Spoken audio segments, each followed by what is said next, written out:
नमस्कार। कार्यक्रम इमेज विशेषमा यहाँलाई हामी हार्दिक स्वागत गर्छौं।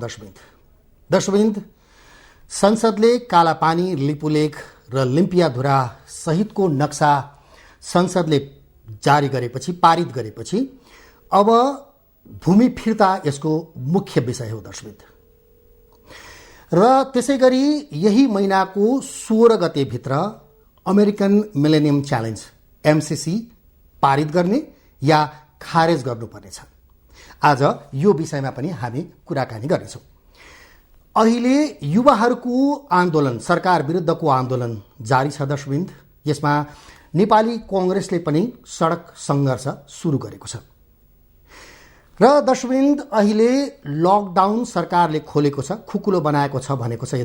यद्यपि संक्रमितहरूको संख्या भने बढ्दो छ। के कोरोना नियन्त्रणमा सरकार सफल भएको हो त? आजको विषय यिनै रहनेछ। यसका लागि आज हामीले नेपाली कांग्रेसका केन्द्रीय सदस्य डाक्टर शेखर कोइरालालाई हामीले सम्पर्क गरेका छौँ। उहाँ अहिले आफ्नो गृहनगर विराटनगरमा हुनुहुन्छ। हामी उहाँलाई स्वागत गर्न चाहन्छौँ। डाक्टर कोइराला, स्वागत छ कार्यक्रममा। हस् त, धन्यवाद। डाक्टर कोइराला, तपाईँ अब विराटनगरमा हुनुहुन्छ यति बेला। भनिन्छ जनमानसमा एउटा गुनासो छ, नेपाली कांग्रेस प्रमुख प्रतिपक्षको रूपमा कम्प्लिटली फेलियर भयो। यो कुरालाई तपाईँ मान्नुहुन्छ? होइन, नेपाली कांग्रेसको सिद्धान्त, आदर्श, हामीहरूको कुरा जुन पीपी कोइरालाले राष्ट्रियता, प्रजातन्त्र, समाजवादको बारेमा भनेर जानुभएको छ, बताएर जानुभएको छ नेपाली कांग्रेसका साथीहरूलाई र देशवासीलाई, त्यसमा हामी फेल गरेका छैनौँ। तर अहिलेको जुन परिस्थिति छ, कोरोना भाइरसको परिस्थिति पछिका जुन घटनाक्रमहरू घटे, त्यसमा कतै कतै हामी अलमलिया हौँ कि जस्तो लाग्छ मलाई। कुन कुन विषयमा अलमलिएको जस्तो लाग्छ तपाईँलाई? जस्तो हामीले जाडो याममा यो लिपुलेख, लिम्पियाधुरा, कालापानीको विषयमा हामीहरूले उठायौँ एकचोटि, हाम्रो सभापतिजीले उठाउनु भयो होइन। त्यसपछि जब अहिले आउँदाखेरि यो विषयमा हामी अलिकति सुसुप्त भयो। हामीहरूले सुरुमै हामीहरूको पहलमा भएको भन्ने हामीहरूले देखाउन सक्नु पर्थ्यो। दोस्रो कुरा, तपाईँको कोरोना भाइरसको प्रकोपमा हामीहरूले सरकारलाई सुरुदेखि नै साथ दियौँ। त्यो साथ दिने नाउँमा हामीहरूले त्यहाँ भएका, राहतमा भएका भ्रष्टाचार, तपाईँको क्वारेन्टाइनमा भएको अव्यवस्था र भ्रष्टाचार, तपाईँको स्वास्थ्य सामग्रीहरू खरिदमा भएको भ्रष्टाचार, र अब हुँदा हुँदा तपाईँको श्रमिकहरूको जुन अप्ठ्यारोपन, माने काठमाडौँबाट हिँडेर जानुपर्ने जिल्ला जिल्लामा त्यो बेलाको हामीहरूको कमजोरी, र सँगसँगै विदेशबाट आएका श्रमिक दाजुभाइहरूको बारेमा हामीहरूले जसरी बोल्नु पर्थ्यो, जसरी गर्नु पर्थ्यो, त्यो हामीले गर्न सकेनौँ। र लास्टमा तपाईँको यो अहिले खाडी मुलुकबाट हाम्रा श्रमिक दाजुभाइहरू जसले हामीहरूलाई रेमिटेन्स दिएर नेपाललाई बचाइरहनु भएको छ, उहाँहरूको जुन भाडा, तपाईँको हवाईजहाजको भाडा लिने भनेर भनेको छ, दोब्बर मात्रै होइन ट्रिपल भाडा लिने भनेर भनेको छ। त्यसमा हामीहरू जसरी लाग्नुपर्ने हो त्यसमा हामी लाग्न सकेनौँ जस्तो लाग्छ मलाई। संसदमा जसरी उठ्नुपर्ने हो कुराहरू, यी विषयहरूमा संसदमा कुरै नउठेको जस्तो लाग्यो मलाई। हो, अब तपाईँले भने जस्तो प्रमुख प्रतिपक्ष दलको नेता वास्तवमा एक हिसाबले सरकार पक्षभन्दा अपोजिसन लिडर जहिले पनि संसदमा प्रखर रूपमा बोल्नुपर्ने हो। त्यो कुरामा धेरै कमी कमजोरी देखिएको कुरा जनमानसमा छँदैछ। अर्को कुरा, अब तपाईँ केन्द्रीय सदस्य हुनुहुन्छ, तपाईँ आफै पनि कतिपय निर्णय नेपाली कांग्रेसले केन्द्रीय समिति मार्फत गर्दा गर्दै तपाईँ आफै गृह जिल्लातिर हुनुहुन्छ। तपाईँ आफै यो चिजबाट भागेको जस्तो फिल भएन तपाईँलाई? होइन, म भागेको होइन। लकडाउन छ, काठमाडौँ जान अप्ठ्यारो छ। म 4 दिनदेखि काठमाडौँ जान खोजिरहेको छु, पाइरहेको छैन। त्यति सजिलो छैन। तपाईँहरूले बाहिर काठमाडौँमा बसेर तपाईँहरूलाई लाग्छ आरडिटी गरा भन्छ, पिसिआर गरा भन्छ, त्यसपछि गाडीको पास लिन जानुपर्ने हुन्छ। त्यति तपाईँहरूले सोचेको जतिको आजको भोलि नै होला जस्तो देख्दिनँ केही कुराहरू म। तर मैले यो कुरा, यो तपाईँले जुन भन्नुभयो नेपाली कङ्ग्रेसको सेन्ट्रल कमिटीमा हुनेवाला थाहा भइसकेपछि मैले उपसभापतिजी, दुईटै महामन्त्रीजीलाई यहाँबाट मेरो विचार यो है भनेर मैले आफ्नो कुराहरू राखिदिएँ। उहाँहरूले भन्नु पनि भयो, केही साथीले भन्नुभयो तपाईँलाई जुममा गराइदिउँ भनेर भन्नुभयो। मैले म त तयार छु, मलाई आपत्ति छैन, तर मैले आफ्ना कुराहरू राखेँ, म आउनु चाहिँ अप्ठ्यारो छ भनेर भने। भन्दाखेरि अब अहिले जस्तो सडक सङ्घर्षमा पनि कङ्ग्रेस उत्रिएको छ, यतातिर युवाहरूले सरकारको विरुद्धमा प्रदर्शन जारी राखेको छ, यसलाई तपाईँले कसरी लिनु भएको छ अहिले? होइन, एउटा कुरा के हुन्छ भने कुनै पनि डेमोक्रेटिक कन्ट्रीमा सरकारलाई घचघचाउने काम, सरकारले गरेको गलत काम जवाबदेहितामा, पारदर्शितामा, सुशासनमा, जनउत्तरदायीमा कसले गर्ने हो भन्दाखेरि प्रमुख प्रतिपक्षी दलले गर्छ। त नेपाली कङ्ग्रेस मैले अघि नै भने अलिकति चुक्यो भनेर मैले भने, कमजोरी भयो हाम्रो, होइन? त कसै न कसैले त्यसको बेडा उठाउनै पर्छ। तपाईँको केही इस्युहरूमा नेकपा भित्रैको प्रतिपक्षले उठायो उहाँहरूले नै, र यो तपाईँको कोरोना भाइरसको इस्युमा, भ्रष्टाचारको इस्युमा युवाहरूले उठाउनु भयो। युथ इनफ इज इनफ भनेर उहाँहरूले कुराहरू ल्याउनु भयो। त प्रतिपक्षको भूमिका भनेको नेपाली कङ्ग्रेसको भूमिकामा हामी अलिकति कमजोर देखिन्छ, तर कसै न कसैले प्रतिपक्षको भूमिका खेलिरहेको छ। र नेपाली कङ्ग्रेसले आज हामीहरूले देशका सबै 77वटा जिल्लामा हामीहरूले ज्ञापन पत्रहरू पनि सिडिओहरूलाई दिएका छौँ, होइन? र सँगसँगै हामीले आफ्ना कुराहरू पनि अब सशक्त ढङ्गले नेपाली कङ्ग्रेस हिँड्छ भनेर हामीले भनिसकेका छौँ। भन्दाखेरि अब यसलाई, अब तपाईँले भने जस्तो संसदमा कङ्ग्रेसको उपस्थिति कमजोर रह्यो। अहिले हेर्ने हो भने दुईजना व्यक्ति, अलिकति मिनेन्द्र रिजाल र गगन थापाको प्रेजेन्सले नै साँच्चै नै एउटा प्रतिपक्षको भूमिका खेलेको जस्तो देखिन्छ। र अर्कोतर्फ हेर्ने भने सरकार पक्षकी भीम रावल चाहिँ मुख्य रूपले प्रतिपक्षी जस्तो लागेको जस्तो लाग्दैन तपाईँलाई? के लाग्छ डाक्टर कोइराला? मैले तपाईँलाई अघि नै सुरेशजी, मैले तपाईँलाई अघि नै भने नि, कसै न कसैले प्रतिपक्षको भूमिका खेलिरहेका हुन्छ इन्डिकेसन संसदीय व्यवस्थामा, होइन? त त्यसकारण अब तपाईँको यो नेकपाभित्र भीम रावलजीले खेल्नुभयो, सडकमा तपाईँको युथहरूले खेले। कसै नेपाली कङ्ग्रेस चाहिँ नि वास्तवमा अहिले तपाईँले भनेको के हो भने नेपाली कङ्ग्रेसको संसदीय दलको नेता, नेपाली कङ्ग्रेसको सभापति, महामन्त्रीहरू जो हुनुहुन्छ संसदमा, उहाँहरूको कुरालाई धेरै महत्त्व राख्छ, न कि कुनै सांसदको कुरालाई महत्त्व राखेका हुन्छ। तपाईँले हेर्दाखेरि त्यो कुरामा हामीहरू अलिकति चुकेको हौँ कि जस्तो लाग्छ मलाई। अच्छा, भन्दाखेरि अघि तपाईँले पनि भन्नुभयो युथहरूको इनफ इज इनफले जुन किसिमको एउटा अहिले डेमोन्स्ट्रेसन गरिरहेछ, प्रदर्शन गरिरहेछ, त्यसलाई तपाईँले सकारात्मक लिनुभयो। तर अब यो लिडर बिनाको डेमोन्स्ट्रेसन कतिको जायज हो, ठिक हो? होइन, लिडर बिनाको डेमोन्स्ट्रेसनले भोलि अराजकता पनि निम्ति हुन सक्छ हो। त्यसकारण नेपाली कङ्ग्रेसले अब यसलाई लिने हो कि होइन, नेपाली कङ्ग्रेसभित्र त छलफल भएको छैन यो विषयमा। अब नेपाली कङ्ग्रेस सेन्ट्रल कमिटी बसेर छलफल गरेका छैन, तर अब सभापतिजीले छलफल गर्नुभएको होला। हामीहरूले हाम्रै उसमा आउँदाखेरि फेरि युथहरूले कसरी लिन्छन् भन्ने कुरा पनि हामीले बुझ्न जरुरी छ। यो कुरा जस्तो अब कङ्ग्रेस सडकमा उत्रिन लाग्छ, एक हिसाबले यसको जस चाहिँ नेपाली कङ्ग्रेसले लिन खोजेको हो भनेर बुझ्दा भयो? होइन, लिने एउटा कुरा हामीले बुझ्न जरुरी के छ भने यत्रो व्यापक भ्रष्टाचार भएको छ, जवाबदेहिता छैन, कोही जिम्मेवार लिन चाहँदैन। प्रधानमन्त्री लगायत प्रधानमन्त्रीले भन्नुहुन्छ मेरा मन्त्रीहरू ठिक छन् भन्नुहुन्छ, भ्रष्टाचार भइरहेको छ। अब त प्रधानमन्त्रीजीको कुरा पनि कसैले नपत्याउने यस्तो भइसक्यो होइन। अब त्यस्तो बेलामा कुनै एउटा नेपाली कांग्रेस एउटा जिम्मेवार पार्टी भएकोले हामी जिम्मा लिन्छौँ भनिकन अगाडि आउनु पर्यो नि। भन्दाखेरि अब एउटा यो आन्दोलनले, कतिपय बुद्धिजीवीहरूको भनाइ छ यो आन्दोलनले लोकतन्त्र अथवा गणतन्त्र प्राप्तिको जुन छ त्यो कतै धरापमा पर्ने होइन भन्ने आशंका पनि गर्दैछ नि। तपाईँलाई के लाग्छ डाक्टर कोइराला?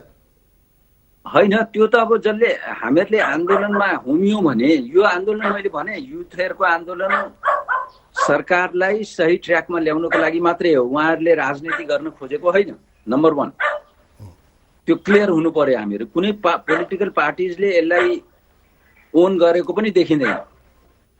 तर अब नेपाली कांग्रेस हामी उत्रियो भने युवाहरूले, यो युथहरूले के गर्ने हुन् भन्ने कुरा हामीहरूले छलफल गर्नुपर्छ। युथहरूसित पनि हामीहरूले कुरा गर्नुपर्छ। किनभने अहिले के देखिरहेको छु भने नेपालमा राजनीतिक दलहरू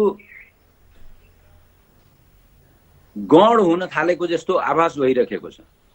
त्यो सरकारमा भएका राजनीतिक दल हुन्, माने सत्ता पक्ष हुन् या विपक्षीहरू हुन्, यो बडा गम्भीर विषय हो। यो भन्दाखेरि जनताले पत्याउन छोडेका छन् भन्ने तपाईँको कुरा हो। त्यो कता कता त्यो आभास पाइरहेको छु। तब त युथहरू सडकमा आए, नत्र हामीले सडक लिनु पर्थ्यो नि त। प्रतिपक्षको धर्म हो नि, गलत काम गरेको छ भने सडकमा आऊ भनेर। अनि हामी चाहिँ नि जसरी लकडाउन सरकारले गर्यो, हामी घरमा लकडाउन भएर बस्यौँ नि त। युथहरू त घरमा बसेनन्, उनीहरू त प्ले कार्ड लिए, 3-3 फिटको डिस्टेन्समा तपाईँको मास्क लगाएर बसे।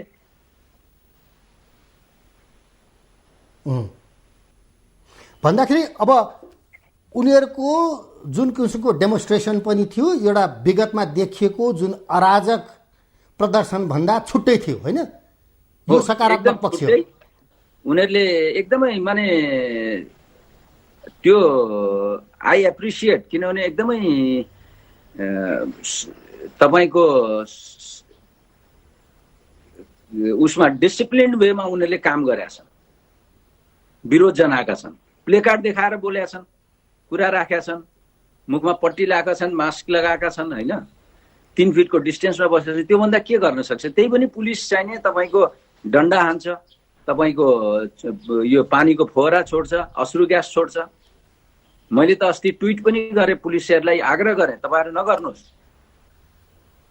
सरकारले गलत काम गरिरहेको छ, गलत कामलाई सपोर्ट गर्ने police doctor Koirala democratic police हुन सक्दैन भनेर मैले भने। एउटा ब्याक अफ द माइन्ड एउटा बुद्धिजीवीहरूको केहीहरूको तर्क पनि छ, यो आन्दोलनलाई अहिले जुन एउटा राष्ट्रियताको भावना जुन छ नि, लिपुलेक, कालापानी, लिम्पियाधुरासम्मको जुन नक्सा अहिले संसदले पारित गरेको छ, त्यो सँगसँगै यसैको वेबमा एमसीसीलाई कतै पारित गर्ने रणनीतिको रूपमा पनि लिएको हो यो भनिन्छ नि। तपाईँलाई त्यस्तो लाग्छ कि? मलाई त्यसरी लाग्दैन होइन। म चाहिँ नि यसमा सरकारको यो अहिले युथहरूले जुन आन्दोलन गरेका छन्, सडक आन्दोलन, त्यसमा कोरोना भाइरसलाई लिएर मात्रै उनीहरूले गरेको देखिन्छ अहिलेसम्म। त्योभन्दा बियोन्ड द्याट उनीहरू गएको देखिँदैन। र एमसीसी को इस्युमा नेपाली कांग्रेसले त सुरुमै ब्ल्याङ्क चेक दिइसकेको छ, माने हामीले पास गर्ने भनेर भनिसकेका छ।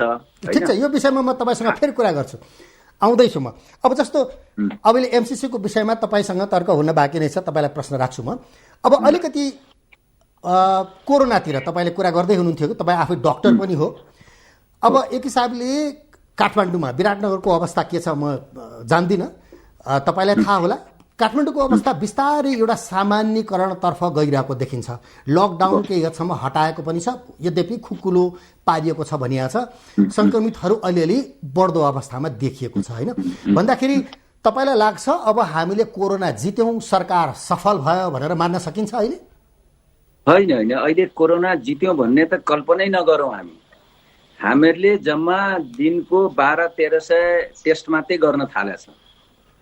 आजै म दिल्लीको पढ्दै थिएँ, दिल्लीमा जम्मा 10,000 टेस्ट हुँदो रहेछ दिनको। अनि त्यो भयावह स्थिति छ दिल्लीमा। अब दिल्लीले भोलिदेखि कि पर्सिदेखि 20,000 टेस्ट गर्ने भनेर भनेको छ दिनको। त्यो बेला कस्तो परिस्थिति आउने हो दिल्लीमा? त हामीहरूले नेपालमा पिसिआर नगरेको भएर हामीहरू अप्ठ्यारो परिस्थितिमा पुग्छौँ। र मलाई त लाग्छ अहिले जसरी पिसिआर अलिकति बढाउने भनेको छ र 15 गतेदेखि हामी 15,000 पिसिआर दिनको गराउँछौँ भनेर स्वास्थ्य मन्त्रीजीले इन्टरभ्यू नै दिनुभएको छ। त्यसलाई अगर मान्ने हो भने, स्वीकारेर हामी हिँड्यौँ भने कम्तीमा पनि 50,000 मानिसलाई कोरोना भाइरसको इन्फेक्सन हुन्छ। अहिले लकडाउन खुलेको छ। लकडाउन खुल्ने बित्तिकै, लकडाउन खुल्नुभन्दा पहिले पनि को अवस्था कस्तो थियो भने दिनको 50 जना, 60 जना, 70 जना, अहिले 400 मा पुगिसकेका छ। यो त तपाईको अहिले भयानक तरिकाले बढ्छ। र अर्को के छ भने, अर्कोतिर के छ भने तपाईको क्वारेन्टाइनहरू एकदम अव्यवस्थित ढंगले क्वारेन्टाइनहरू चलिरहेको छ। पोजिटिभ मानिसहरू पनि र कोरोना टेस्ट नभएका मानिसहरू एउटै कोठामा, एउटै ओछ्यानमा सुतिरहेको पनि त्यस्तो अवस्थाहरू पनि छ। कति त टेस्ट गराएर पोजिटिभ भएका छन् तर टेस्ट नगराइकन पनि घर हिँडेका छन्। पोजिटिभ मानिसलाई पनि घर पठाइदिएको छ। यसले भोलि भयावह स्थिति सृजना हुने आकलन मैले देखेको छु। तर सरकारले भन्दैछ नि, हामीले अन्य देशको तुलनामा हेर्दाखेरि हामीहरूकोमा कोरोनाको संक्रमित पनि कम छ, मृत्यु दर पनि कम छ, त्यसैले चाहिँ नि हामी अन्य देशहरूको तुलनामा सफल छौँ। सरकारले भन्ने त यही हो नि। अब सरकारले भन्ने आफ्नो ठाउँमा छ हैन, मृत्यु दर वास्तवमा कम छ, त्यो मान्छु म। त्यो सरकारले गरेको होइन होला मृत्यु दर कम त, तर कति टेस्ट भएको छ र 19 जनामा मलाई लाग्छ 16 जना चाहिँ नि तपाईको मृत्यु भइसकेपछि पोजिटिभ देखिएको छ। कल्पना गर्नुस् कति मान्छे मरिसक्यो होला, हामीलाई थाहा पनि छैन। त्यो हुन सक्छ कि सक्दैन? 19 जना जुन डेथ भएको छ त्यसमा 16 जनाको पिसिआर पछि गरिएको छ, डेथ भएपछि पिसिआर गरिएको छ या रिजल्ट आएको छ। तिनीहरू अस्पतालमा जान पनि सकेन। त्यस्तो अवस्थामा हामी छौँ। त्यो कुरालाई हामीले मिडियामा ल्याउन सकेका छैन। त्यसकारण सरकार अहिले मृत्यु दर कम छ हाम्रो, त्यो म मान्छु। तर अरू जुन मरिरहेका छन्, निमोनियाबाट मरिरहेका होलान्, अरू कारणले मरिरहेका होलान्, तिनीहरूको टेस्ट त भएको छैन। भन्दाखेरि बिहाइन्ड द सिन पनि मृत्यु दर छ, जुन कुरा सरकारले थाहा पाएको छैन भन्ने तपाईको? एकदम मलाई त त्यो लाग्छ। यति कम चाहिँ नहुनु पर्ने हो। नेपाल जस्तो देशमा यति कम नहुनु पर्ने, तर कम छ। अहिले जति देखिया छ त्यसैलाई मान्नुपर्छ हामीले। 19 वटा डेथ भएको छ, त्यसलाई मानेर हिँड्दाखेरि हामीहरूको कम छ।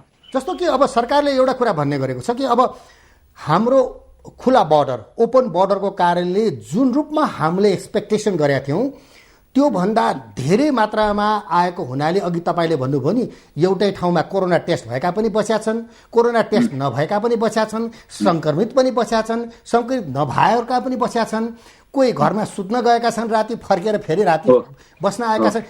यी तमाम कुरा गरिरहँदाखेरि यो ओपन बर्डरको कारणले हो। यसलाई चाँडै नै व्यवस्थित गर्छौँ हामीले भनेको छ नि। यो कुरासँग तपाईँ सहमत हुनुहुन्छ? होइन सुरेशजी, यो बडा इन्ट्रेस्टिङ छ। हामीले त वुहानको जब घटना घट्यो त्यसपछि सरकारलाई घचघचाउँदै के थियौँ भने इन्डियाबाट आउने मानिसहरू, नेपालीहरू दाजुभाइहरू, श्रमिक दाजुभाइहरू र खाडी मुलुकबाट आउने दाजुभाइहरूलाई अहिले नै तपाईँहरू सोच्नुहोस्, उहाँहरूले कल्पना गर्नु भएन यति मानिस आउँछन् भनिकन। अझ आइरहेका छन्, अझ 2-4 लाख त आउनै बाँकी होला। किनभने जहाँ काम गरिरहेका छन् त्यहाँ काम पनि छैन अहिले, र उनीहरूलाई तिमीहरू आफ्नो प्रदेश जाऊ या अर्को मुलुक जाऊ भने नेपाल जाऊ भनेर भनेकै छ त। त्यति भन्दा भन्दै पनि हामीहरूले बुझेनौँ त, आउँछन्।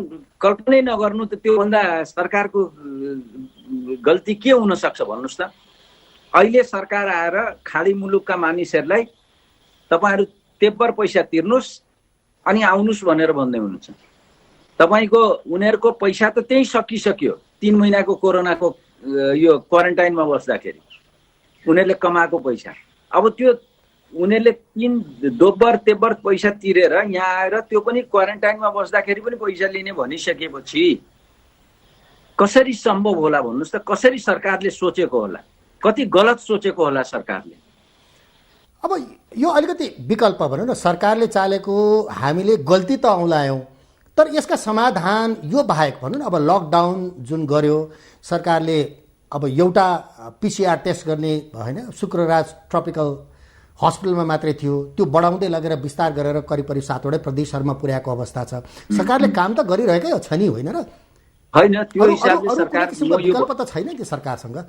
होइन, वुहानमा जब यो कोरोना भाइरसको देखियो त्यो बेलादेखि हामी के भन्दैछौँ भने स्वास्थ्य सामग्रीहरू, पिपिई, N95 मास्क, N95 सबैलाई चाहिँदैन, सर्जिकल मास्क लगाए पनि हुन्छ या अन्य मास्क लगाए पनि हुन्छ, आम जनताको कुरा गरेर। तर स्वास्थ्य कर्मीहरूको लागि N95 मास्क र पिपिई अत्यन्त जरुरी छ। माने फुल सेटअप पिपिई, त्यो ऊ मात्रै होइन, लगाउने मात्रै होइन, तपाईँको बुटदेखि लिएर गगल्सहरू सबै कुरा गर्दाखेरि यो चाहिन्छ भनेर हामीहरूले सरकारलाई सुरुदेखि नै भनेको हो। सरकार केमा अलमल भयो भने उसले त्यतातिर ध्यान दिएन। उसको ध्यान कता गयो भने दल सम्बन्धी विधेयक ल्याउनेमा ध्यान गयो। उसको ध्यान कता गयो भने संवैधानिक परिषदमा विपक्षी दलको नेता नहुने बनाउन खोज्यो, किनभने संवैधानिक परिषदमा सबै आफ्नो मान्छे राखौँ भनेर उहाँहरूले सोच्न थाल्नुभयो। दलहरूलाई विभाजन गर्नेतिर जानुभयो उहाँहरू। त्यो बेला नेपाली कांग्रेस र तपाईँको नागरिक समाज, बुद्धिजीवीहरूले अलिकति प्रेसर दिइसकेपछि अध्यादेश पारित गरेर पनि फेरि त्यसलाई फिर्ता लिएको त सम्झिनुहुन्छ नि तपाईँ। त्यो बेलादेखि हामीले भनेको सरकार अर्कै ध्यानमा थियो भन्दाखेरि यो कुरालाई यति सिरियसली जान्छ भन्ने कुरा सरकारले विचारै गर्न सकेन। सरकारले विचार गरेन, त्यो त क्लियर छ नि। सरकार आफै के भन्दैछ भने हामीले 1500 केसको लागि मात्रै आइसोलेसन बनाएको भनेर सरकार आफै भन्दैछ, त हामीले भनिरहेका होइन। अब 5000 पनि बेसी कम हो भन्दैछ, 10,000 पनि कम हुन सक्छ। अहिले पनि कम्तीमा पनि आइसोलेसन त बढाउनु पर्यो नि। ठिक छ डाक्टर कोइराला, अब तपाईँ अलिकति परराष्ट्र मामिलामा पनि अलिकति जानकार रहनुहुन्छ, रुचि छ त्यसमा भनौँ, तपाईँ अध्ययनशील पनि हुनुहुन्छ र अब भर्खरै कालापानी लिपुलेक लिम्पियाधुरासम्मको नक्सा पनि पारित गरेको संसदले। अब मेन कुरा भूमि फिर्ता, यो सम्भव देख्नुहुन्छ? होइन, असम्भव भन्ने कुरा त केही पनि हुँदैन। तर के छ भने हामीहरूले डायलग बाहेक हामीसित, वार्ता बाहेक हामीसित अर्को उपाय छैन। अब हामीहरूले नक्सा बनायौँ, नेपालकै हो, लिम्पियाधुरा लिपुलेक कालापानी हाम्रै हो, त्यसमा कुनै शङ्का छैन। हामीहरूले नक्सा बनायौँ, संविधान संसदबाट त्यसलाई अनुमोदन गर्यौँ, निशान छापलाई पास पनि गर्यौँ। पास गरिसकेपछि अब युएनमा पठाउँला, होइन, अरू देशहरूमा पठाउनु पर्ने हुन्छ त्यो नक्सालाई हामीहरूले।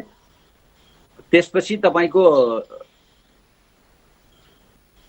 जतिसुकै हामीहरूले गर्यौँ भने पनि वार्ताद्वारा नै यो समाधान गर्न सक्नुपर्छ। वार्ता, अर्को उपाय हामीसित छैन। ठिक छ, म एउटा कुरा आएँ, अहिले भर्खरै म माथि गुगल सर्च गर्दै देखेँ कि अमेरिकाले आफ्नो गुगल सर्चमा चाहिँ नि नेपालको नयाँ नक्सा राखेको देखेँ अहिले भर्खरै।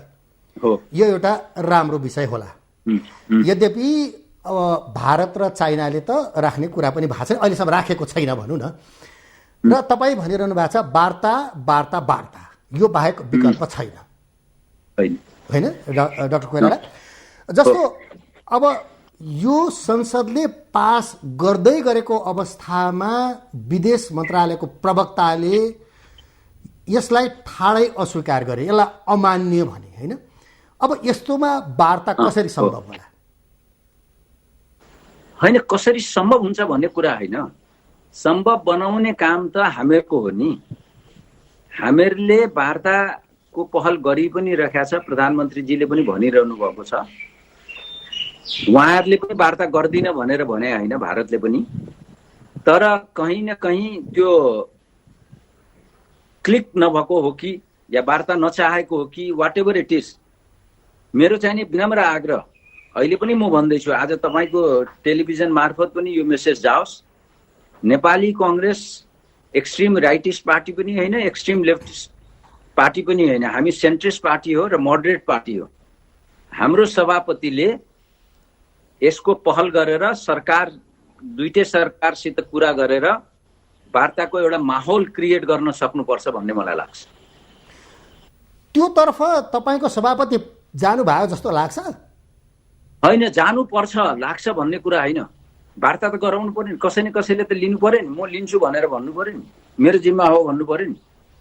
जस्तो तपाईँको माओवादीको बेलामा गिरिजाप्रसाद कोइरालाले म गर्छु भनेर भन्नुभयो नि, राजालाई पनि भन्नुभयो नि म कुरा गर्छु माओवादीसित भनेर। त्यो त तब त लिडरसिपको कब क्वालिटी देखिन्छ भने यस्ता सेन्सिटिभ इस्यु, सिरियस इस्युजहरूमा लिडरसिपले आफू अगाडि बढेर मेरो जिम्मा हो, यो त जिम्मा हाम्रो हो नि त, कि होइन? भारतले गरिदियोस् भनेर मात्रै हामीले चुप लाएर बस्नु त भएन। भारतको त आइसक्यो, तपाईँको स्टेटमेन्ट तपाईँ नै भन्दै हुनुहुन्छ, हामी भन्दैछौँ, होइन? त हामीहरूको जिम्मेवारी पनि हो नि त। नेपाली कङ्ग्रेस एउटा सेन्ट्रिस्ट र मोडरेट पार्टी भएकोले हामीहरूको जिम्मेवारीमा पनि आएको छ, हाम्रो पनि त जिम्मेवारी हो नि। हामी प्रतिपक्षको हो, त्यसकारण जे गरोस् यो सरकारले भनेर हामीले छोड्न हुँदैन। भन्दाखेरि अहिले तपाईँको पार्टी सभापति यो विषयमा अक्षम हुनुभयो, होइन? तपाईँले अघि गिरिजाप्रसाद, होइन, म अक्षम भन्दिनँ, अहिले त त्यसरी भन्नु भएन। उहाँले कोसिस गर्नु पर्यो, यसलाई छलफल गराउनु पर्यो, नेपाली कङ्ग्रेसभित्रको सिनियर साथीहरू बसेर छलफल गराएर म लिन्छु जिम्मेवारी, म कुरा गराउँछु भनेर भन्नु पर्यो नि त। उहाँको छन् साथीहरू, उतातिर भारततिर पनि छन् साथीहरू, अहिले आउन जान गाह्रो हुन्छ, यो इन्टरनेसनल फ्लाइट्सहरू छैन, तर तपाईँको भर्चुअल कुराकानी त हुन सक्छ नि, तपाईँ र मैले अहिले गरिरहेको जस्तो भर्चुअल कुराकानी त हुन सक्छ नि त। त्यही त, भर्चुअल कुराकानी हुनसक्छ, टेलिफोनिक कन्भर्सेसन सभापतिजीले गर्न सक्नुहुन्छ, गर्नुपर्छ। यो सिरियस कुरा छ, देशको नेसनको कुरा हो। हेर्नुहोस्, दुईटा देशैको बिचमा खटपट हुने हो, छिमेकको बिचमा खटपट हुने हो, कुनै अर्को देशसित त बााउन्ड्रीको कुरा खटपट हुने होइन। त यसलाई मैले स्वाभाविक रूपमा लिए पनि हामीहरूले वार्ताद्वारा नै समाधान गर्नुपर्ने हुन्छ। जस्तो हामी डिप्लोमेसीमा चुकेको जस्तो लाग्छ तपाईँलाई? अब डिप्लोमेसीमा हामीहरू खै, अब मैले त कसरी भन्नु, होइन, डिप्लोमेसीमा चुकेको भनेर, तर कतै कतै देखिन्छ हामी यो विषयमा भारतले नचाहँदा नचाहँदै पनि हामीहरूले पहल गर्नु पर्थ्यो, डायलगहरू गर्दाखेरि, होइन? यो धेरै वर्षदेखिको इस्यु हो, यो अहिलेको मात्रै इस्यु होइन, यो धेरै वर्षदेखिको यो इस्यु अहिले आएर यहाँसम्म पुगेको छ। त्यसमा हाम्रो पनि केही कमी कमजोरी होला, म यो भन्दिनँ छैन भनेर, तर हाम्रो मात्रै कमजोरी पनि भन्दिनँ, भारतको पनि त्यतिकै कमजोरी छ। भारतले पनि डायलग गर्न सुरु गरेको भए सायद यो अवस्था आउँदैन थियो होला नि त।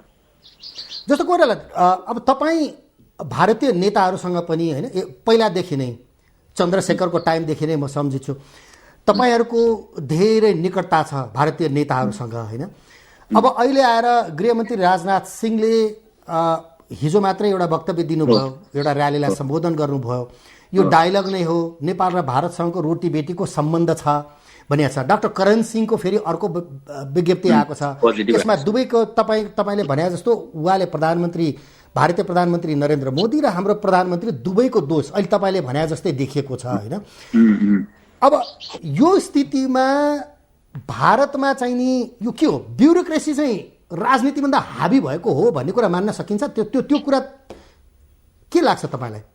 होइन, एउटा कुरा के, राजनीतिक नेताले एउटा कुरा गर्छ, अर्को कुरा चाहिँ होइन, एउटा कुरा के बुझ्नुहोस् भने नि, डिप्लोमेसी त्यसरी जान्छ जस्तो लाग्दैन। ब्युरोक्रेट्सहरू भारतमा भन्नुहोस्, नेपालमा भन्नुहोस् या अमेरिकैमा भन्नुहोस्, पोलिटिसियन्सहरूले गाइड गरिरहेका हुन्छ। र राजनाथ सिंहजीले भनेको कुरालाई हामीहरूले अलिकति पोजिटिभ एङ्गलबाट हेरेर हामीहरूले अलिकति पहल सुरु गर्नुपर्छ। करण सिंहजी पनि त्यत्तिकै इम्पोर्टेन्ट, हुन त उहाँ अहिले प्रतिपक्षमा हुनुहुन्छ, तर उहाँले राखेका कुराहरूलाई पनि हामीहरूले मनन गर्न जरुरी छ। त्यो उहाँले आफ्नै हिसाबले बोल्नुभएको हो कि कानीहरू भएको हो कि माने सत्ता पक्षको उताको सत्ता पक्षको कुराकानीहरू हुन्छ होइन, त्यो त्यहाँको चलन हो त्यो। किनभने नेसनल इस्युजहरूमा उनीहरू एक दुसरासित छलफलहरू गरिरहेका हुन्छन्, सत्ता पक्ष प्रतिपक्षहरू छलफल गरिरहेका हुन्छन्। त यो कुरामा हामीहरूले अलिकति यो विज्ञहरूसित परामर्श गरिकिन यो उहाँहरूले बोलेका कुराहरूलाई पनि हामीहरूले राखिकिन परामर्श गरिकिन अगाडि जानु भयो भने राम्रो हुन्छ जस्तो लाग्छ मलाई। अब डाक्टर कोइराला, अब एउटा कुरा, अब अस्ति यो संसदमा पास गर्दै रहेको अवस्थामा होइन, यो विषयमा खास गरिकन मधेस प्रमुख दलको रूपमा मानिएका राजेन्द्र महतो र उपेन्द्र यादव को भाषणको विषयमा पनि धेरै सकारात्मक रूपमा लिएको थियो। तपाईँले यसलाई कसरी लिनुहुन्छ? उनीहरूले जसरी भने यो विगतमा तिमीहरूको गल्तीका कारणले, महाकाली सन्धिका कारण जति कुराहरू आए नि, यो चिजमा तपाईँले कुन रूपमा हेर्नुहुन्छ यसलाई? हेर्नुहोस्, हामीहरूले उहाँहरूलाई मधेस र मधेसलाई काठमाडौँले राम्ररी नचिनेकै हो कि जस्तो लाग्छ मलाई। म त यो कुरा सधैँ भनिरहेको छु, मधेसीहरूको राष्ट्रियतामा हामीहरूले कहीँ पनि शङ्का गर्नुपर्ने आवश्यकता छैन। तर हामी जहिले पनि के हेर्छौँ भने काठमाडौँबाट हेर्दाखेरि मधेसी जनतालाई केही बोल्यो भने त्यो भारतले बोल्न लाएको भनेर तपाईँहरू हामीहरू भन्छौँ, त्यो होइन। उनीहरू आफ्नो भित्रबाट बोलिरहेका हुन्छन्। उनीहरूको लडाई के हो भन्दाखेरि पहिचानको लडाई हो, पहुँचको लडाई हो, प्रतिनिधित्वको लडाई हो। तपाईँ विचार गर्नुहोस् न, कल्पना गर्नुहोस् न, काठमाडौँ आउनको लागि राणा शासन कालमा पासपोर्ट चाहिन्थ्यो विराटनगरबाट जानको लागि, कसैलाई पनि, हो कि होइन?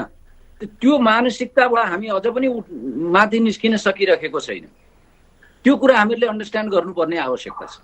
त्यो अन्डरस्ट्यान्ड गर्ने बित्तिकै मलाई कुनै उहाँहरूले बोलेको कुरामा कुनै पनि कुरा नाजायज लागेन। महाकाली सन्धिको बारेमा मैले पनि धेरै छलफल गरेँ विज्ञहरूसित। काठमाडौँमा जब यो लिम्पियाधुरा लिपुलेक कालापानीको इस्यु आइसकेपछि मैले धेरै छलफल गरेँ विज्ञहरूसित। उहाँहरूले भन्नुभयो महाकाली सन्धिमा हामीहरूको कमजोरी भएको हो भनेर भन्नुभएको छ। त्यसलाई अब ढाकछोप गर्नलाई कमजोरी भएको छैन, 2 खरब रुपियाँ आउँछ वर्षको भनेर भनिदिएर त भएन नि। अहिले त रियलाइजेसन भइरहेको होला त ओलीजीलाई पनि, अहिले रियलाइजेसन भइरहेको होला नि त पूर्व प्रधानमन्त्री शेरबहादुरजीलाई। ओलीजी र शेरबहादुरजी त हुनुहुन्थ्यो नि त्यो उसमा, दुवैजना हुनुहुन्थ्यो। ठिक होइन, म को हुनुहुन्थ्यो बताइदिन्छु। प्रधानमन्त्री शेरबहादुरजी, सभामुख रामचन्द्र पौडेलजी, विपक्षी दलको नेता माधव नेपालजी, अनि महाकाली सन्धि हेर्नलाई एमाले ओलीजीलाई खटाएको थियो। यो 4 जना हुनुहुन्थ्यो भनेर त मलाई त नामै थाहा छ। भन्दाखेरि जो उहाँहरूको बिचमा होइन, त्यति मात्रै होइन, उहाँहरूको बिचमा पत्राचार पनि भएको छ सरकार र ओलीजीको बिचमा। त्यो पत्राचारमा काली नदीको मुहान कहाँ हो भन्दाखेरि के लिम्पुयाधुरा हो भनेर लेखिएको छैन। भन्दाखेरि कमी कमजोरी हामी तर्फका धेरै छन् होइन।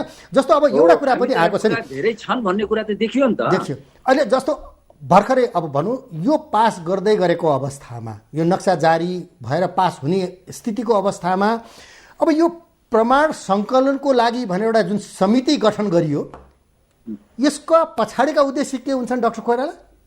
होइन, यो मैले पनि त्यति राम्ररी स्टडी गर्न पाएको छैन। तर अखबारहरूमा मिडियाहरूमा जुन आयो, तपाईँको सरकारको प्रवक्ताले जुन कुरा पहिले बोल्नुभयो त्यसको ठिक विपरीत तपाईँको मिडियाहरूमा आएको छ होइन। र परराष्ट्र मन्त्रीजीले पनि त्यसलाई मिडियामा आएको कुरालाई उहाँले अलिकति आफ्नो ल्याङ्ग्वेजमा दिनुभएको छ। अब यो बुद्धिनारायणजीले त किन बनाउनु पर्यो, जब नक्सै बनाइसक्यो हामीहरूले र पासै भइसकेपछि किन चाहियो भनेर पनि भन्नुभएको छ उहाँले। अब क्लियरली वेल डिफाइन हुनु पर्यो त्यो रोल के हो त्यो विज्ञ समूहहरूको।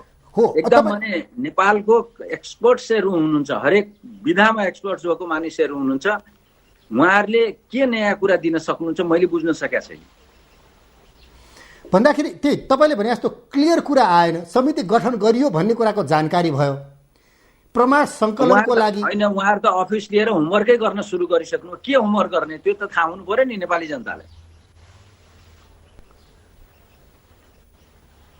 त्यही त भन्दाखेरि यो प्रमाण भनौँ, प्रमाण हुँदा नहुँदैखेरि भनौँ प्रमाण बिना नै हामीले नक्सा जारी गऱ्यौँ अथवा अब यसलाई पास पनि गरिसक्यौँ। होइन, प्रमाण नभइकन त कसरी पास गर्यौँ होला?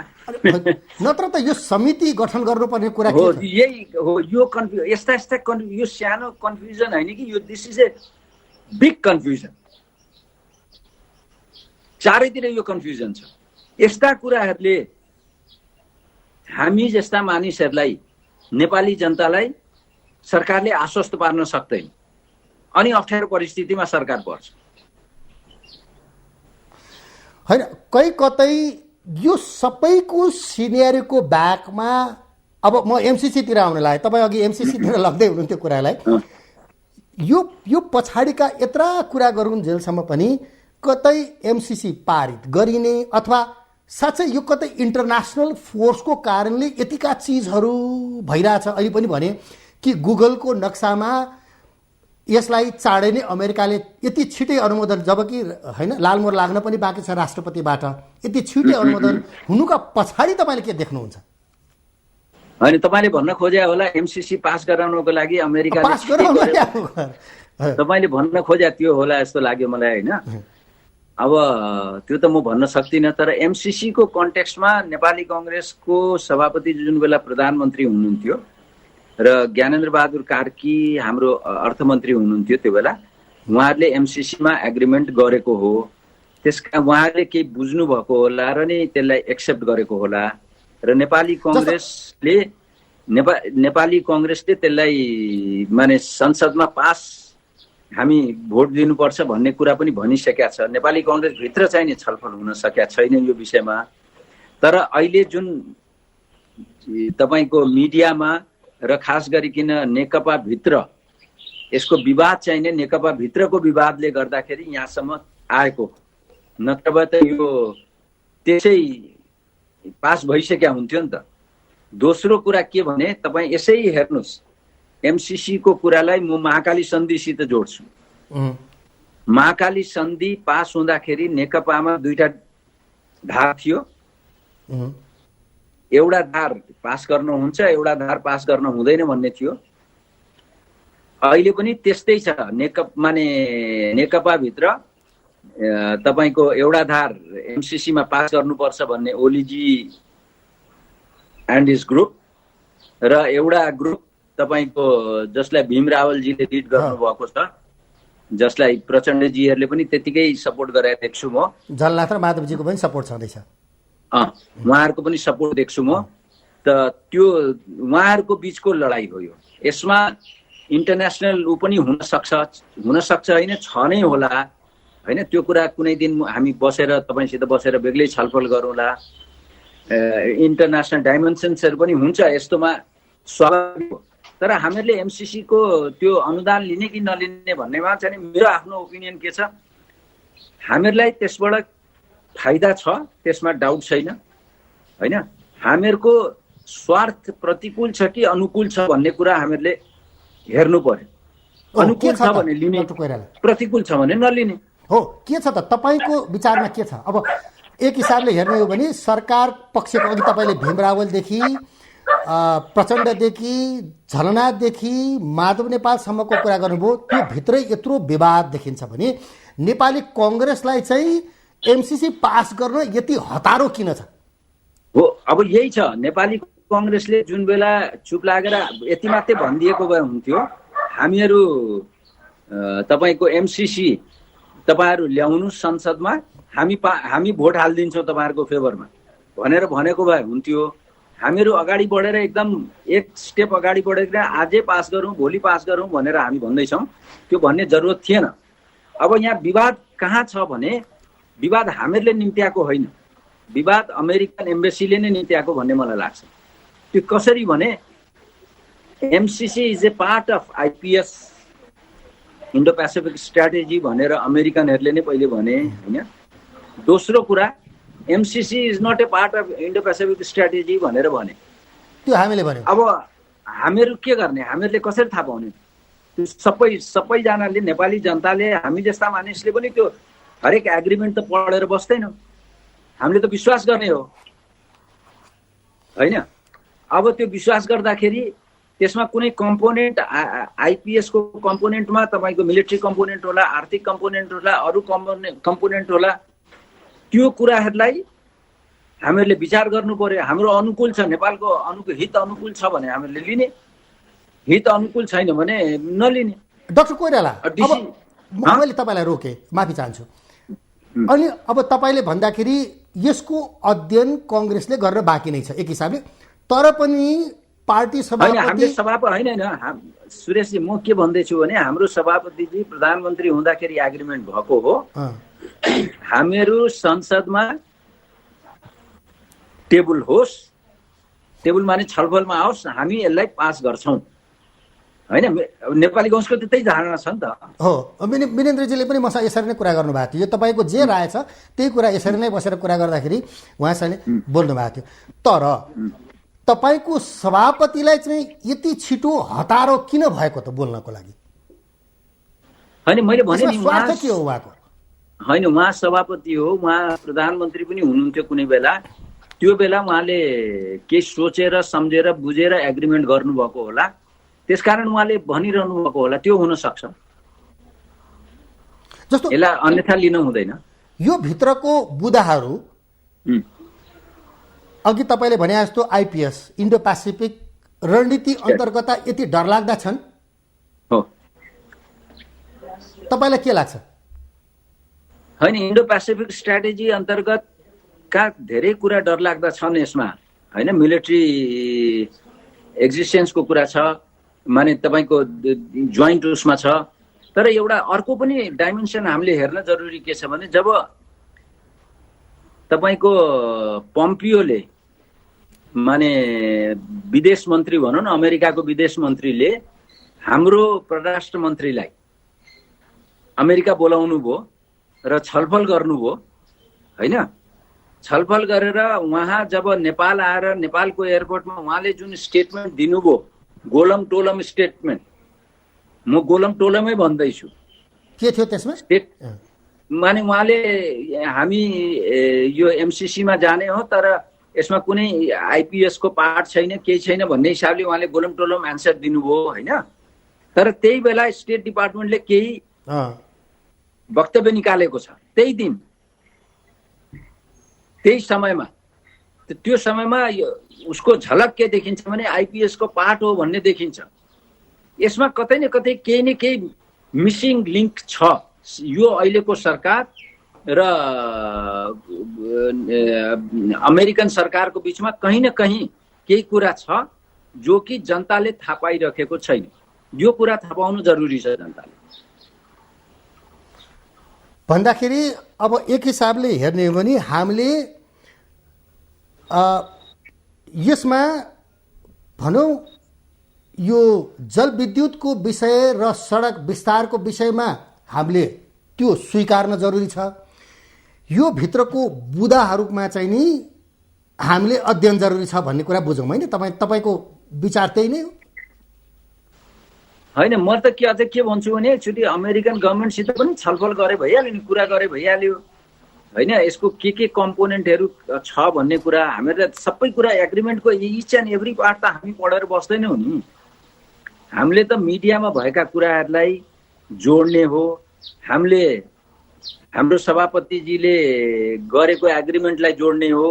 हामीले दुईटा परराष्ट्र मन्त्री, अमेरिकाको परराष्ट्र मन्त्री र नेपालको परराष्ट्र मन्त्रीको बिचमा भएका कुराहरू मेल नखाएको देख्यौँ हामीले। यो कुराहरूबाट माने शङ्का उब्जिन थाल्छ नि त। त्यो शङ्का त निवारण गर्नु पर्यो नि।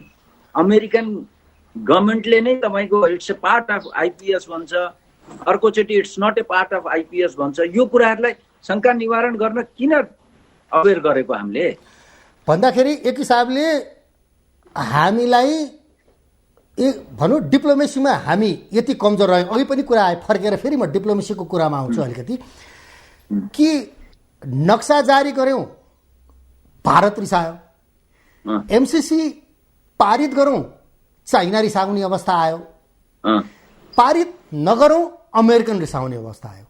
भन्दाखेरि हाम्रो डिप्लोमेसी यो सबै कुराबाट एक हिसाबले धेरै कमजोर रह्यो भन्ने कुरा मान्न सकिन्छ। डाक्टर कोइराला, मैले अन्तिम प्रश्न राखेको होइन, एकदम तपाईँले ठिक भन्नु। डिप्लोमेसी यो मामलामा हामी अलिकति कमजोरै देखियौँ अहिलेको कन्टेक्स्टमा, होइन।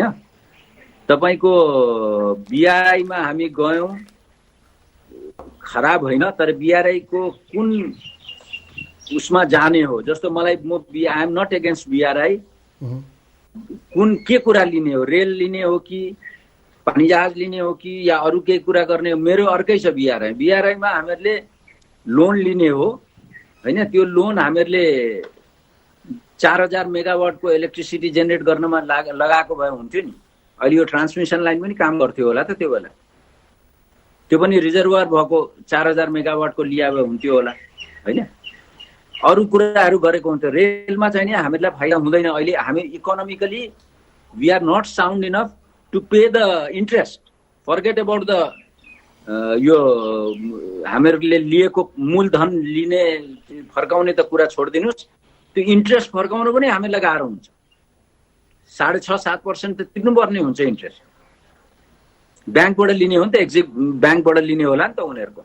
त त्यो कुरा हामीहरूले ध्यान दिनुपर्ने हुन्छ। हरेक कुरालाई हामीहरूले एकदम नेपालको लागि के कुरामा फाइदा छ सुन्दाखेरि बडा राम्रो लाग्छ, चीनबाट नेपाल रेल आउँछ भनेर। तर त्यसको कस्ट कति हुन्छ, त्यो कस्टको रिटर्न कति हुन्छ, नेपाललाई कति फाइदा हुन्छ, त्यसबाट हामीहरू इन्ट्रेस्ट तिर्न सक्छौँ कि सक्दैनौँ, त्यसको लेखाजोखा इकोनोमिकली भएको जस्तो त म त देख्दिनँ। त्यसकारण हामीले सोच्नुपर्ने हुन्छ क्या, मानिसलाई भुलभुलैयामा राखेर राम्रै हुन्छ सबै कुरा भनेर पनि हुँदैन। हामीहरूको अवस्था कमजोर छ भन्ने कुरा हामीले देखाउनु पर्छ। ल अब डाक्टर कोइराला, एकदमै छोटकरीमा मैले सोधेँ, अब यो सरकार साँच्चीकै अप्ठ्यारोमा परेको हो भन्ने कुरा बुझ्न सकिन्छ तपाईँको कुराले? आउँदा दिनहरूमा के देख्नुहुन्छ, यसको आयु कति देख्नुहुन्छ? अब हेर्नुहोस्, यो पार्लियामेन्ट्री सिस्टम अफ डेमोक्रेसीमा, सुरेशजी, पार्लियामेन्ट्री सिस्टम अफ डेमोक्रेसीमा नेपाली कङ्ग्रेसको संख्या संसदमा छैन धेरै। हामीहरू प्रतिपक्षकै भूमिका खेलेर हाम्रो सङ्गठनलाई मजबुत बनाएर अगाडि गएर हाम्रो अधिवेशन पनि आउनेवाला छ, अधिवेशन नटरोस्, अधिवेशन समयमा होस्, त्यो टर्न जस्तो र अधिवेशन गरेर हामीहरू अगाडि जानुपर्ने हुन्छ। एक, अब सरकार अप्ठ्यारोमा पर्यो भने नेकपाकै कारणले अप्ठ्यारोमा पर्ने हो। सरकार अप्ठ्यारोमा पर्यो भने अपारदर्शिताको कारणले अप्ठ्यारोमा पर्ने हो, भ्रष्टाचारको कारणले अप्ठ्यारोमा पर्ने हो, जवाबदेहिता शून्य जवाबदेहिता छ, दण्डहीनता एकदम माने चरम चुलीमा पुगिसकेको छ। त्यो कारणले सरकार आफै अप्ठ्यारोमा परिरहेको छ। नेपाली कङ्ग्रेसले अप्ठ्यारोमा पार्ने प्रयास गर्दै। हस्, धन्यवाद डाक्टर शेखर कोइराला, इमेज विशेषलाई धेरै जानकारी गराउनु भयो, त्यसको लागि धेरै धेरै धन्यवाद। हस् त, धन्यवाद। दर्शकवृन्द, उहाँ हुन्थ्यो नेपाली कङ्ग्रेसका केन्द्रीय नेता तथा प्रवक्ता डाक्टर शेखर कोइराला। हस् त, आजको इमेज विशेषको निर्धारित समय पनि सकिसकेका छ। पुनः उपस्थित हुनेछौँ। नमस्कार।